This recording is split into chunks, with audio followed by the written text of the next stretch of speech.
Welcome to All Things Moore County, Moore County's weekly radio show highlighting the many facets of the Sandhills. That includes real estate, lifestyle, community and neighborhoods. And now from 4 Properties, here's your host, Bill Sahadi.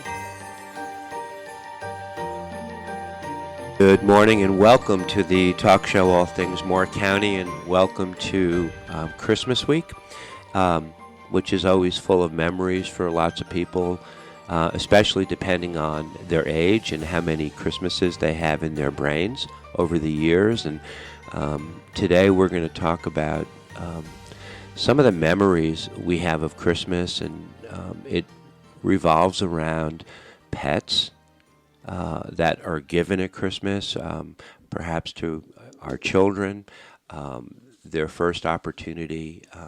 And even though people say, oh, Christmas is the wrong time to give a pet because of all the commotion, people try to work around that. We're going to be talking today with Jenn who is the founder of Caring Hearts for Canines, based in Aberdeen.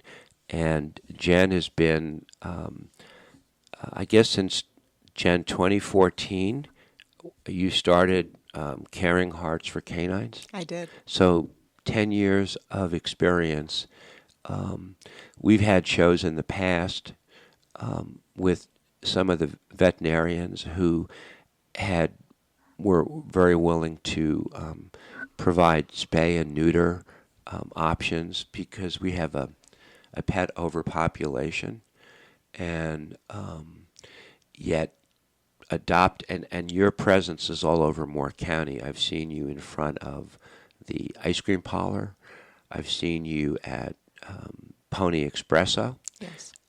Where you have a lot of dog whisperers, as I call them. Yes. And I'm referring to Nobi and Kyra and Clara and Neve and Michaela, where you do, I guess, fundraising and adopt events at different locations in town. We do. Yes. And Pony Espresso has been very supportive of us over the years. That you could probably open a satellite office right next to the coffee kiosk, and because I've seen crowds of people where you've set up tables in the back, and you have different adopting events for some of the puppies. We do. Yes. You're originally from Long Island. Long Island. I'm sorry. Yes, from Long Island. And you came here in Moore County when? In 2005. And what brought you here? My husband is in the equestrian world, so we moved here and he bought a farm. What did you do prior to moving here? I was also in the equestrian world.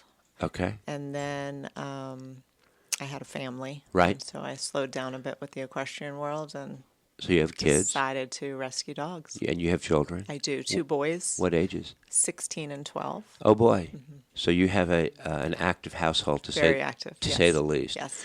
Do they get involved with Caring Hearts for Canines as well? They do. My 16-year-old actually comes down and helps quite a bit. And then for school, you get volunteer hours for high school. So he comes down and loves to handle the dogs.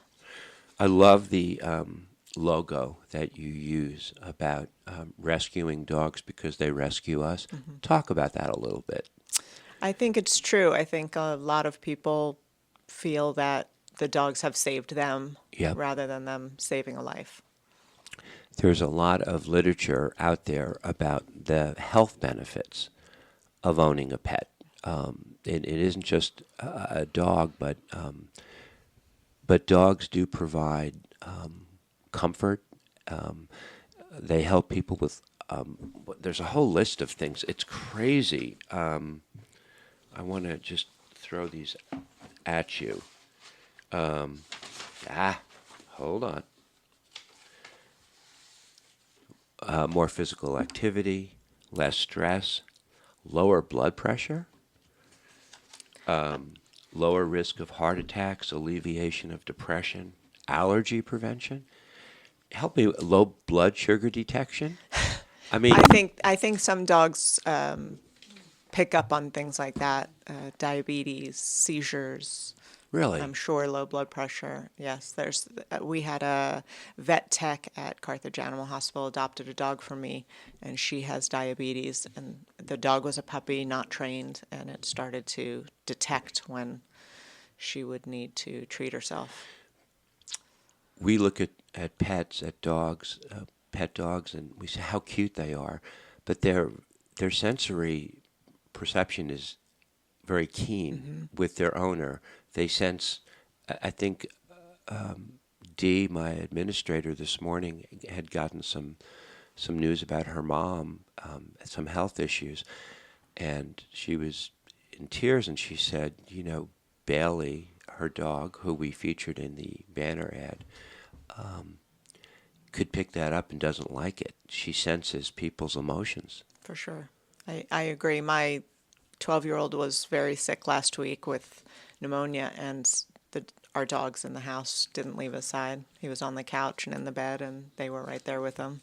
I think they for sure can detect when you're not feeling well. Tell me, what was the impetus of how Caring Hearts for Canines came to be? So I was helping a rescue group in South Carolina from afar. I would go there when I could, and as I learned more about dog rescue and the overpopulation in North Carolina, I just decided that it was probably better to take a step in my county and try to help what I could. How many, I'm sure the numbers are staggering, how many puppies and how many stray dogs come through your facility in the course of a year? So we save anywhere from 400 to 500 a year. This is our 10th year. We started in 2014, and we're closing in on 5,000 dogs. Wow. Yeah. I saw a very disturbing article that said the euthanasia rates in North Carolina are amongst the highest in our nation. Yes, I think they teeter on the second or third highest in the country. I think California is first, and then North Carolina and Texas seem to go back and forth. Do you have a working relationship with the veterinary community here in Moore County? I do. Carthage Animal Hospital, Pinehurst Animal Hospital are extremely good to me. Right. I can call them if I have an emergency case, and they get us right in. The spay-neuter clinic up in Vass is wonderful. We get dogs spayed neutered there every week. Sometimes I have an influx of dogs that need help, and they get me right in. Do people bring tell me how you get the dogs to your facility, and do people bring them? Do you go find them? It depends. We take in a lot of owner surrenders. Right. Military families that often have to leave or deploy rather than the dogs going to shelters. And then we have a few shelters that we work with that we've had good working relationships with over the years that know what we can take and what we can't take. And we go from there. Tell me about the cost of housing these dogs over time, and how you raise funds and monies to keep everything viable? So it depends on each dog. Some dogs are minimal cost. You get them vaccinated, microchipped, and they have an exam at the vet. And then we get dogs that are heartworm positive, and that's a lengthy process and an expensive process, which can be an upward of $1,000 or more to treat one dog. Geez. Yeah. So we raise our money. We have two huge events throughout the year. We have one at CCNC and we have one at Ashton's. And then we have other events such as Pony Espresso and different places that have invited us to raise money and get dogs adopted. You have an event coming up February the 22nd at the Country Club of North Carolina. Correct. Forever Yours Gala. Mm-hmm. Tell me about that. That's the 9th annual. It is, I guess, a black tie event. We typically do it around Valentine's Day. this year they had some renovations going on, so it's going to be a little bit later. But everybody comes in their red dress or their red ties or bow ties, and it's beautifully done. CCNC has done a great job for us with the food. We do a big silent auction. We have some raffles. It raises quite a bit of money for us to get through the year. And you do, I think we referenced some of these locales where you actually bring puppies out in different areas for as an adoption opportunity. We do. We Pony Espresso. We had dogs and puppies. We Right. just did Cactus Creek. Right. And then simple things like the Aberdeen Parade and the Southern Pines Parade. We actually got applications on dogs that were just walking in the parade. First Health invited us this year to start coming once a month. And really that was to help their nurses and doctors between shifts just get a little decompression. But it's worked out great because we've had some dogs adopted through that, which has been wonderful. So you mentioned decompression. So there's a positive psychological aspect to owning and caring for a pet. I think so, for sure, yes. Yeah. Senior citizens, but children. We had a show about the pet owner responsibilities and how adopting pets, a dog, would be so good for children to learn about the commitment that they make. Yes. It's a coachable moment, isn't it? It's not just the cuteness of the dog and, oh, mommy, let's go home and make me feel good for the next 4 days, and then Right. what happens sometimes. Right. And I think the younger you teach them, Right. then they learn, and I think they see the rights and wrongs of how to care for dogs and how important it is to do things like spay and neuter. Kids are often very upfront and tell you things that they think don't matter. So when they say that their pet at home is not spayed or neutered and they had puppies and, all of that affects the overpopulation because most of the time families don't want to have a dog and then the whole litter of puppies, so they have to figure out how to rehome those puppies. And So you probably have a lot of coaching opportunities with young families who are adopting a dog for one of their children. we do. We don't really coach them, but we do tell them the importance of caring for the animal properly. Our dogs are all spayed and neutered. Oh, they are. Okay. Correct. So it's not their responsibility to do it. We don't let them go out. If they're too young, then we follow through with them with the spay and neuter. Okay. As far as the application process goes, they have paperwork to fill out. You have to get some sort of background information about the adopting family. We do. So our application is a little bit lengthy. Yep. Some like it, some don't. Right. But we do ask for a vet reference. We ask for a personal reference that's not family. If they have a landlord, we contact the landlord too. And then we do a home visit virtually now since COVID. We You just do? started doing it virtually during COVID, and then we never went back to in-home. Okay. And then if you're approved, you come and meet the animal, and hopefully it works. And if the dog goes home and a week later it's too much or it's not a good fit, we take our dogs back. It's in our contract that they come back to us. Really. Let's come back in the second set. You raised so many questions as I'm listening to you. We're speaking with Jenn Chopping. She is the founder of Caring Hearts for Canines.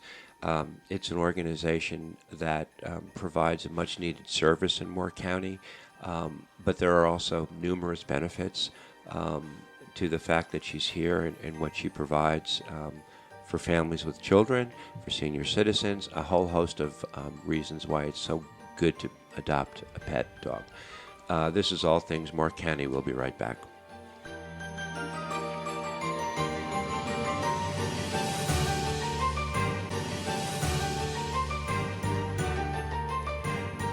Welcome back to our show with Jenn Chopping of Caring Hearts for Canines.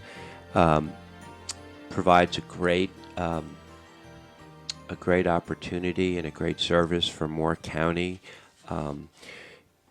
When you started the organization, what made you realize that something needed to be done here in Moore County?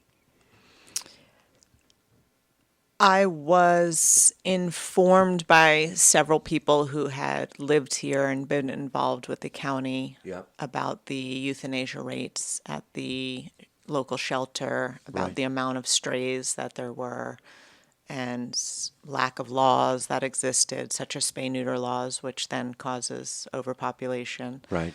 So I just slowly started to get involved, and people were very, very good. It started off very small and has now grown to what we are. So I'm fortunate to have the support that I do. I'm aware of the cat overpopulation with strays. Yes. We have many of them at our office, and they have nowhere to live, and they live under sheds, and they live under in crawl areas and this and that. What what do we tell people if they happen to see stray dogs? Because I see social media posts all the time. Found this dog. Dog is not microchipped. I also want to ask you about microchipping to explain it. But what are some of the things that our community can do to keep to help the stray dog population? Unfortunately, the stray dog population goes back to the owner that owned that dog, and for whatever reason, has either let it go or decided that they don't want it but didn't take it to the shelter. When we Yeah. get contacted, I always tell them to go have it checked because sometimes they do have a microchip. Right.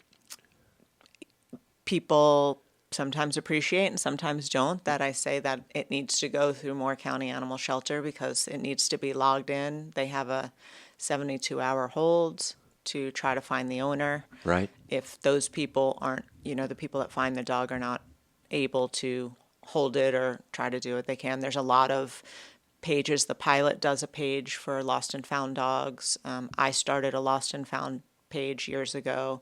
So there's a lot of ways to advertise the dog nowadays with social media. How the microchipping that's done? Tell me about that whole process.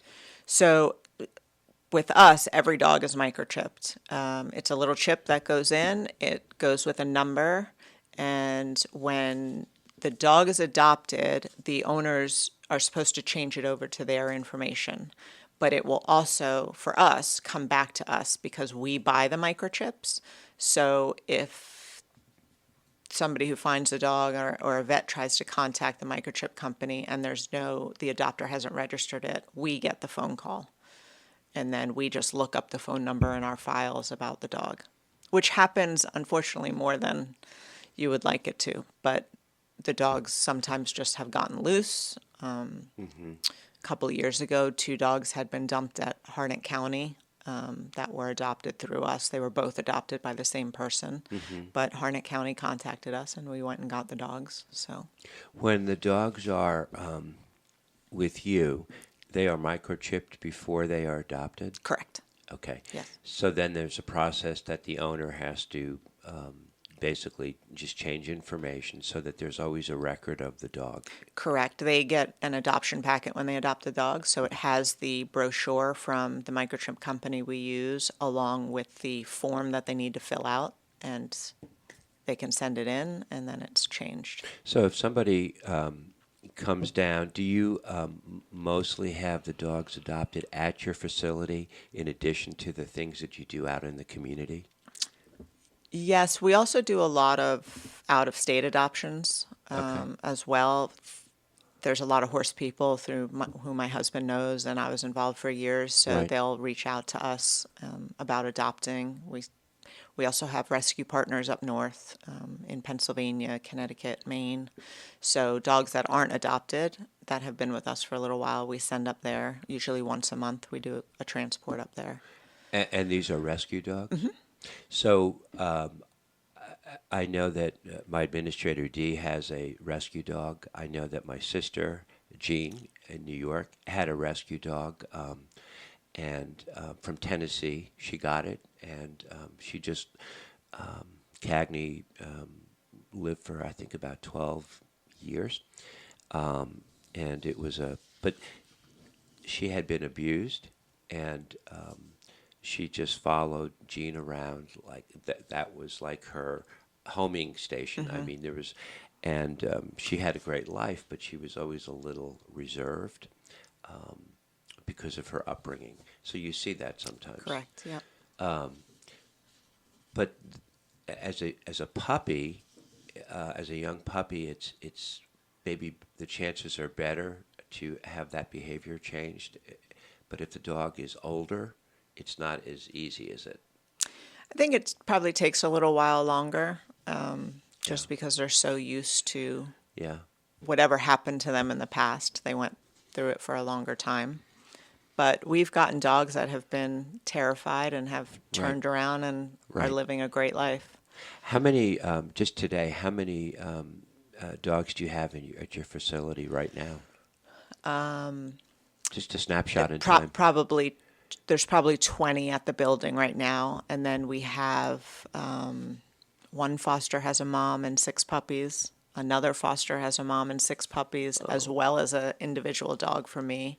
And then we have a couple other fosters that have just single dogs. So How many hours a week are you over there? I'm there every day. It just depends on how long, what needs to get done. How many people do you have working with you? I want to say our volunteer list was almost at 100. I think it was about 96. Wow. Some people, come when they can, and then I have some that I could not do this without. Volunteers. Yes. Yeah. And this is a very giving community, and there's a very high volunteer participation rate for many different things. So you have a whole bevy of people behind you, but you're always probably encouraging more. How do people hook up with you as a volunteer? So we tell them to email us and then go to our website and fill out a volunteer application. Right. And then somebody gets in contact with them. Right. And they do a training day just so they can learn exactly how we do it. Sometimes it can be a little overwhelming because you're trying to learn everything we do in a 2-hour time frame. But Yeah. the good news is when you volunteer, you're usually there with somebody who's been there a long time so they can guide you. The other day, I pulled into Pony Espresso, ordered my normal morning coffee. They know me now. They see my car, and it's done before I get there. And Michaela was there, and she takes her phone, and she shows me a dog that she's found. And she puts the picture of the dog in front of me. And I haven't had a dog in years. I mean, but I remember, I think we referenced at the beginning how it's not always good to give a dog on Christmas Day because of all the commotion and stuff that goes on. But my father purchased a dog for my kid sister. She was a 5th grader at the time. And I think Misty was 4 or 5 weeks old, probably too young to be put into a home. So I held the dog at I was just out of college, and I held it at my house, which was nearby, and we had it in a cage by my bed for 4 or 5 days. And I was to take care of the dog before we brought it to my sister Jean on Christmas morning. And the poor dog was yelping and crying at night, and I would just put my hand in the cage and leave it there and sleep while she just held on to my hand in her mouth the entire evening to keep her maybe replicating what the association with her mom would be. But it was such a memorable, joyful moment, and the tears out of my sister's eyes. And she was the perfect child to adopt because she loved and she was completely consistent and responsible. Unlike me, when I brought a dog home from a puppy mill years earlier, I thought it was great, but it was immediate gratification. And then, probably like a lot of kids, they just say, okay, well, we're on to the next thing, we're busy. And you hate to see that. Yes. Which I think is why people frown upon giving a Christmas puppy because it's Right. you unwrap it and it's great, and then they go back to their video game they got for Christmas, or Right. back to school where your whole routine changes. You're Yeah. not home with the puppy to take care of it. Exactly. Hard lessons to learn. Correct. And I learned a lesson that, I had to bite my tongue and not just, my parents had to give the beagle from the puppy mill away because we were not caring for it the way we promised as kids. And I think I was like 7th grade or something. My sister was light years ahead of me. Right. Let's come back in the third set and talk more about some of the questions for you about Caring Hearts for Canines and what you're looking forward to in 2025. And I want to talk a little bit about the fundraising that you do and the monies that are required and the costs to keep everything going, because it's a huge commitment on your part. Jenn Chopping is our guest. This is All Things Moore County. We'll be right back.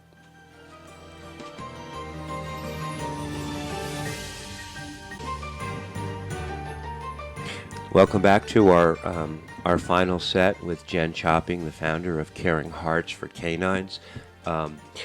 I am very impressed with how committed you are to what you do. Thank you. It is it's almost like a calling. It's a lot of hours. It's a lot of fundraising. It's my guess is over time it's a lot out of your pocket to keep this going. So this is not about. You're not a Fortune 500 company. No. You're not trying to be. No. You're trying to do something for the greater good, and I see that. And you're completely credible the way you speak about what you do. And I can just see the commitment in your eyes. Thank you. And it's important to be so passionate about something. As a child growing up, were you a dog owner? Yes, my mom probably took in more dogs than she should have. But Okay. You had to she get would it from somewhere. She would find stray dogs and try to find owners, and then when she didn't, they'd come to our house. And I don't remember if it was done the correct way, but anyway, we would have multiple dogs at a time. And then when I went to college, I ended up getting a dog my junior year, and Yeah. she lived for a long time with us. Yeah. And, Where'd you go to school? I went to Pfeiffer College in Meisenheimer, North Carolina. Yep. Yep. So there's a soft touch about you, and your heart definitely comes through. This is something that not everybody would take on. It's probably very rewarding, but it's probably also very heartbreaking at the same time with all that you know about the overpopulation, and you do the best you can with what you can do. You can only control so much, right? Correct. Yes. So walk me through the process. Somebody wants to reach out to you either through your email or your website or your Facebook page, and they want to start a conversation about the prospects of adopting. Tell me how that whole process works, because it's not a public facility that people can just come to. Correct. So most of the time, people see a dog on our Facebook page or website or at an adoption event and put in an application. Okay. If they don't, and they're just looking for something that's 15 pounds or lighter, or a senior dog or whatever, then we just tell them to put that on the file information so that we know what they're trying to fit their household with. If they do have a specific dog, then we start the application process by calling their vet, calling their personal reference. If they have a landlord, we call the landlord. Then we do a virtual home visit. And if all goes well, then they come and meet the dog if they haven't met it already. For most cases, we do offer a 48-hour trial. It does depend on the situation. And then we proceed with the adoption. What percent of the dogs you get back with a 48-hour return policy? Very low, because we try to be as honest as we can with the goods and the bads of each dog. I don't want to set the dog up for failure, and I don't want to set the people up for failure. So we try to tell them everything we know about each animal. Yeah. I mean, the first thing they have to do is make sure that the dog, if it's a puppy, is housebroken. And we will never guarantee it. Even adult Of dogs, course. we will never guarantee. People do ask the question, and our response is we do not guarantee it. Even if we know that the dog is housebroken, because that is immediate setup for failure. My guess is you also probably have a whole list of referrals of people who can help, trainers, behavior facilities to go to where the dogs can be shampooed, cared for. We do. Right. Yes. You're like a We one-stop shopping. And it's included in their adoption packet. We have a whole list of, veterinarians, groomers, dog trainers. Okay. You mentioned virtual house visit. What does that look like? So my volunteer, who's been with me from the start, Kate, who lives up in New York, she contacts them, and then they do a FaceTime home visit, which Really? we started during COVID because Okay. we were not going house to house, and then we just kept it that way. Since Kate's in New York, it's easier to do it that way. Okay. And you mentioned a senior dog. So when you say senior dog, do you mean the dog is senior or the senior is adopting the dog? Either way, really. We have people that specifically want to adopt a senior dog. We also have senior people that may want to adopt a dog, and we try not to encourage the adoption of a puppy, even though sometimes they want one, because they don't know really how much work it is versus how cute it is. So we try to just pair that the best we can. I was told that by a friend of mine in Pittsburgh. She, tongue in cheek, she said to me, "Oh, we'll have to get you a dog, and this dog has to be X amount of years old and has to be a disposition that would match my personality, as opposed to maybe a very rambunctious, cute puppy." And I said, "What? Oh, I would get a pup." Well, be careful. You want to get. I guess the fit has to be right. Right. And so okay, they do the virtual visit, and then they come by. You set up an appointment. Yes, we are not open to the public. We have certain times that volunteers are there and certain meeting times, really just due to liability and we have a routine in our facilities, so we just don't want to allow people just to come in anytime. The state inspector actually recommended that. So that's how we've done it for years. And they come and meet the dog. And if they like the dog, some people adopt on the spot and other people ask for a trial, which we allow. Okay. You said you have about 20 or 30 dogs at this moment in time. So how is there a way to figure out, maybe this is not a good question, what the average stay is at your facility before they're adopted? So when we save a dog, we go through the medical process. I take pictures, then we post them. And if they are not adopted within 2 to 4 weeks, we send them to our northern partners. In different states? In different states. Some dogs stay longer. Heartworm dogs are there normally 3 months. Tell me about heartworm. So heartworm dogs get from the bite of a mosquito. And there's a preventative pill, but many people don't give it to their dogs. So it's literally worms that grow in the heart and over time can kill the dogs. But there is treatment. It's expensive and it's unfortunately painful for the dogs. But most shelters don't have the resources to have a dog that long or the funding. So we try to take as many as we can. So the dogs that you have, so I'm clear, they are microchipped? They are. If they're with you, do they have all their shots before they're adopted? Most of the time, yes. The adult dogs, yes. Okay. Sometimes the puppies do not. Okay. And that will be the adopter's responsibility. They typically have 2 vaccines and puppies need 3. So they take them to their vet when they go for their first exam. But if the dog is microchipped, you will have a record of that dog's that health record, Correct. so you'll know exactly what to inform the adopting family. Correct. What needs to be done. Yes, they get sent with all the records from our vet and then what they would need as follow-ups and things like that. So in addition to those costs that they would obviously have to absorb, there's an adoption fee as well. There is. Our adoption fee is $200, Okay. which basically covers the costs of the dogs between vaccines, spay, neuter, worming, microchip, things like that. You are like, wow, it's truly a nonprofit. Truly, You're, yes. you're not going on a vacation anytime soon from the benefits you're reaping, right? No. You're doing this almost as like a public service. People need to know that. Yes, we're very fortunate. I have wonderful volunteers. Okay. We have one volunteer that writes grants for us.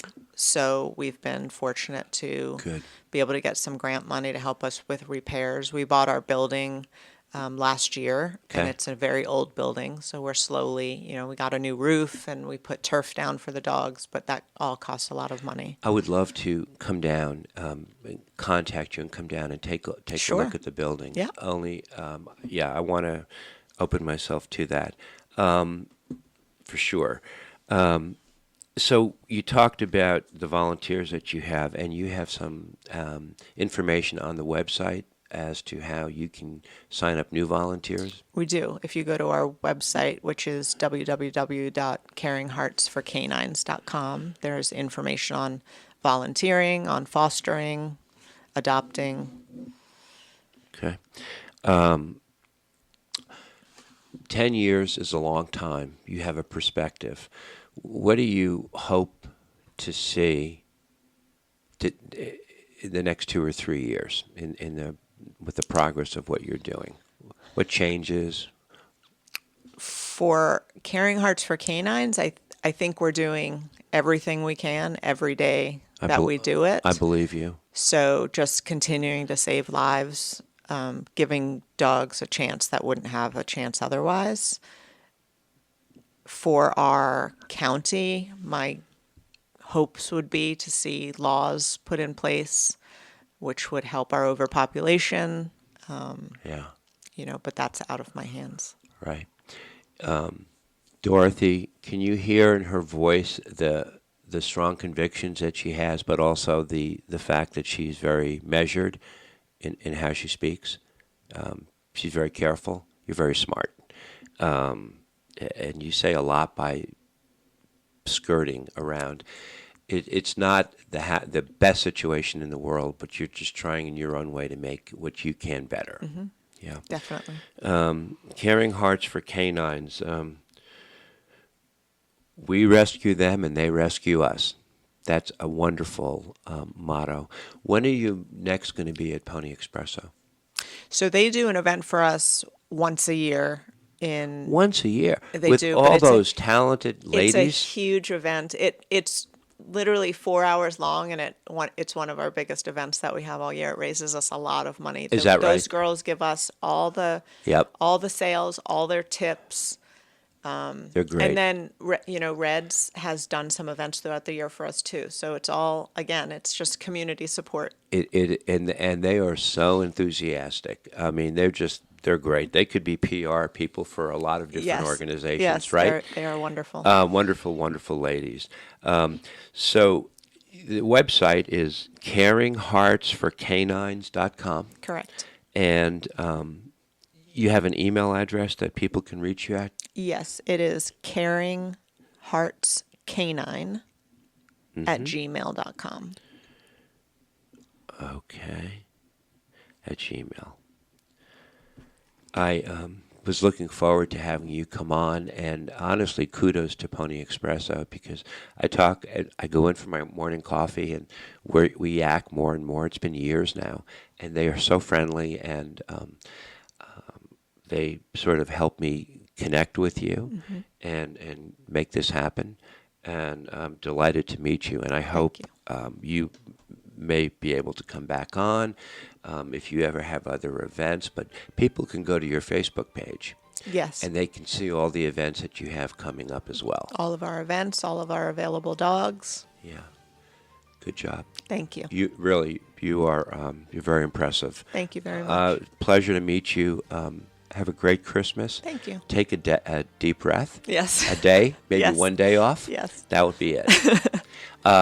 Jenn Chopping, Caring Hearts for Canines. This is All Things Moore County. Have a great week. Thank you.